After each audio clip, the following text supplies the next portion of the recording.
hàng nằm chiếu và xong cái thì một hàng một này dừng trong mà này thì dừng chặt đâu để dép ngoài để ăn thịt hai pram cho đi tàu tàu ra không miếng này nhà để trong làm tôi một ngày làm không á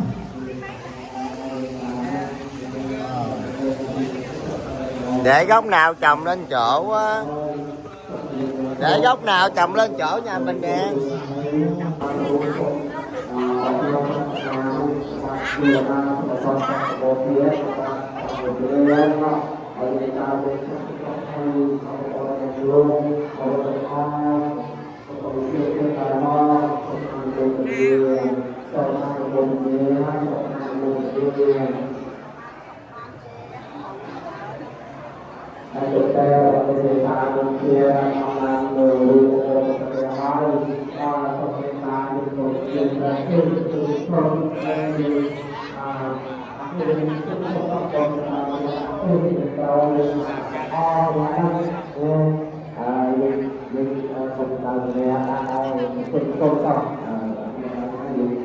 Đây.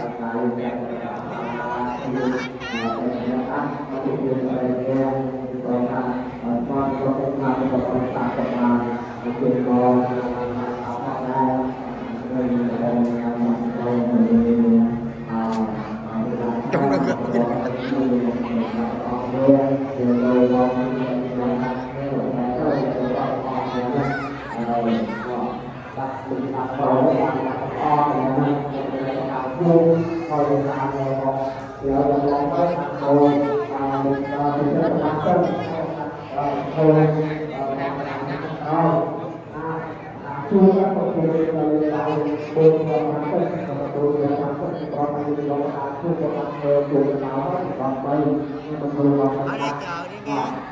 nè đó đi qua đó. Máy tất cả chốt người dùng cả bờ na tất cả các con tất cả dùng bàn lọ tôi tất cả chung nó cái thứ hai dùng một mình bốn những khoai pra những những khoai pra hay dùng được là tất cả người ta được thêm nào hay trong đó dùng đặt được thôi dùng để cho trái người ta không thôi là bây giờ sẽ phát rau tất cả một rau thêm để gì để làm đặt luôn để trồng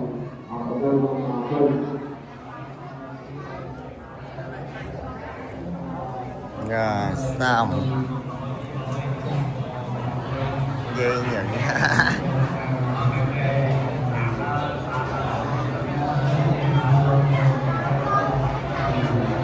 này ta đi bỏ lộn đó anh Hàm đây nữa kìa. Xong anh ơi.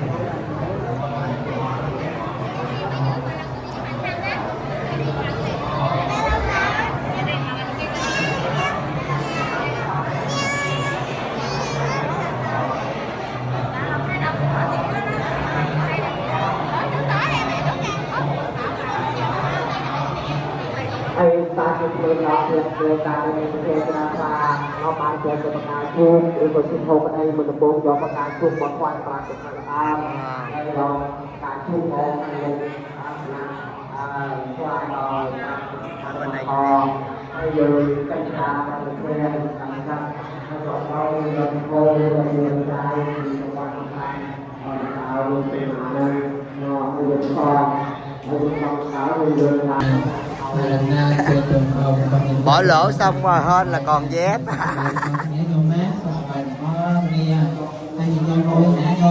Vậy đi qua bên kia đi cho nó mát.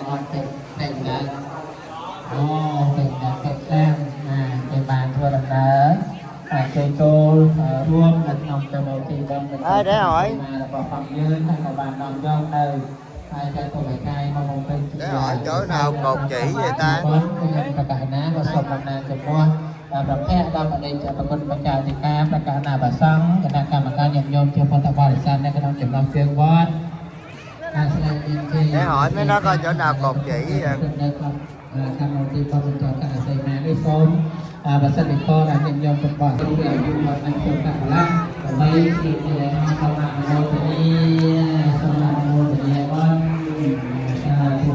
Nay chắc chưa đông lắm đâu, ít bữa nữa mới đông. Ngày mai là ngày 9 hả? Wow, con gì á, con gầm nó đẹp.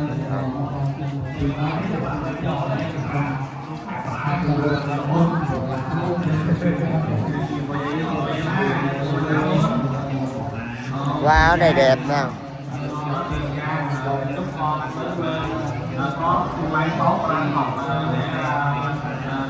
Wow, này đẹp nè.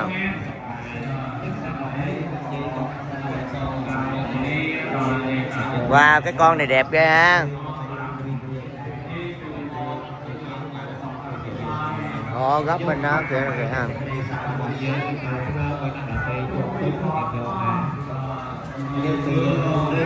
Đây đi qua bên đây.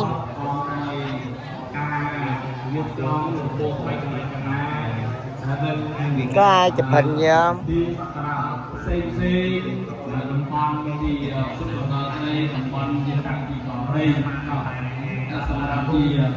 trong đây thì tôi sẽ giới thiệu về tại Trạm San thì Trạm San là gì nên con về vậy để chia ra thành nhà là chia là một này dưới một phần này là đây có sọt bị đóng tớ một chỗ có sọt đi là tôi nã lắm là không có cái điều có sọt không có sọt bị ông chỗ đi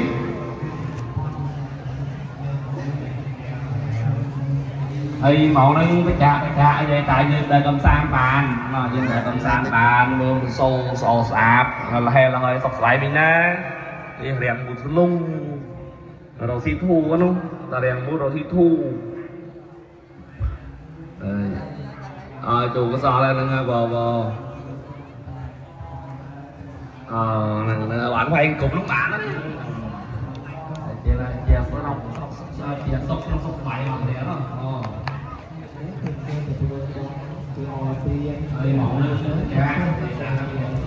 Đây cọp chỉ kìa anh đây. Đây vô. Này là do cọp chỉ nè, đây đi vô.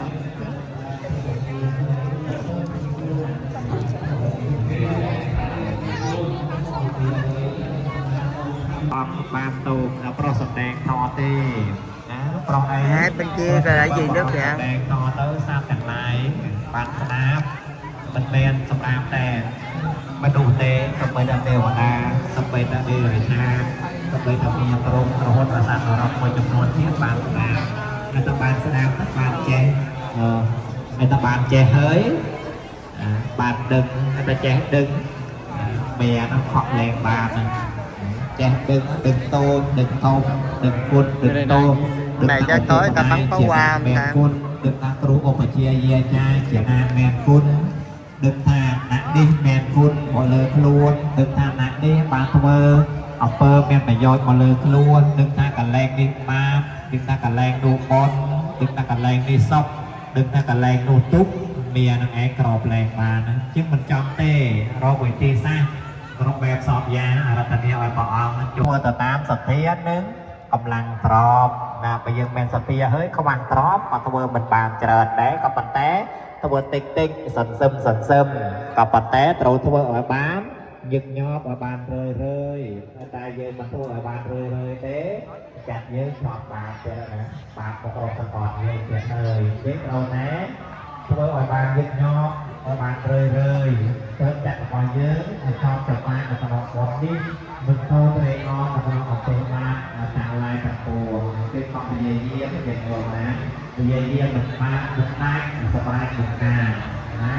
mình tập về dĩa mình ma Ồ, mấy cái nón nè.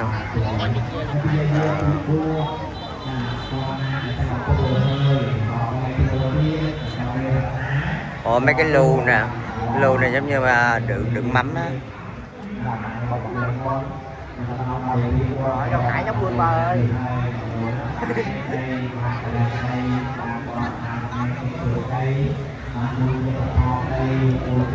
Tới ông chàng.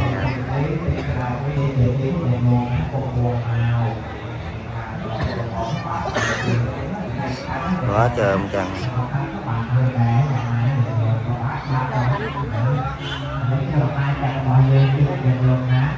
จะมีแทรกรอออกมาบอลยืนเย็นลงนะแต่ตายแทรกรอตัวมาที่แบ่งปันให้เย็นลงนะลุยกันให้ลงพยายามตัดติ๊กเย็นลงกันตายลงทำให้เย็นลงนะพยายามต่อมาบอลยืน nội chuông này để đồ này còn còn ở trong này đây còn ở đây mời một cái nào để đồ này nhưng mà cả tiếng nó sẽ làm trò đây không có của má nên nó cả tiếng đối thường ngon quá trời kiểu luôn á ha.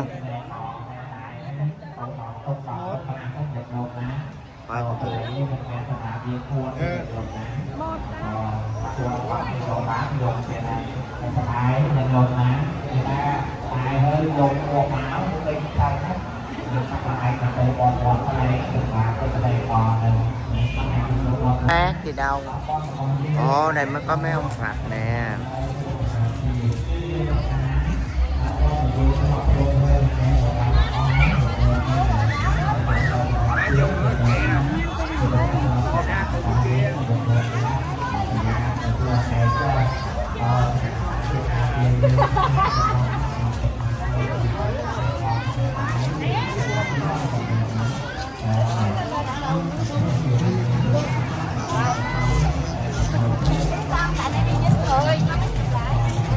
Dân làng đây đi.